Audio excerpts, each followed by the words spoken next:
السلام علیکم ورحمۃ اللہ وبرکاتہ۔ تم میں سب سے بہتر وہ ہے جو اخلاق کے اعتبار سے سب سے اچھا ہو۔ یہ نبی کریم صلی اللہ علیہ وسلم کی حدیث ہے، صحیح بخاری میں حدیث نمبر 6029۔ حضرت مسروق رحمہ اللہ حدیث کے راوی ہیں، بیان کرتے ہیں کہ دخلنا علی عبداللہ ابن عمرو حین قدم مع معاویہ الی الکوفہ، کہ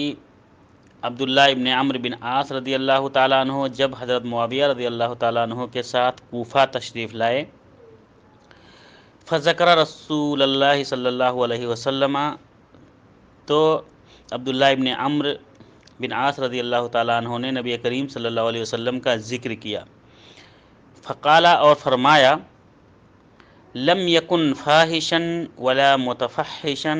کہ نبی کریم صلی اللہ علیہ وسلم نہ فاحش تھے نہ متفحش تھے، نہ بدگو تھے نہ بد زبان تھے، فسق و فجور سے، فواحش سے بہت دور رہتے تھے نبی کریم صلی اللہ علیہ وسلم۔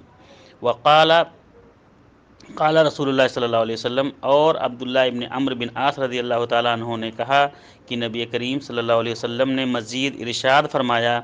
ان من اخیرکم احسنکم اخلاقا یا احسنکم خلقا، کہ نبی کریم صلی اللہ علیہ وسلم نے فرمایا تم میں سے سب سے بہتر وہ لوگ ہیں جو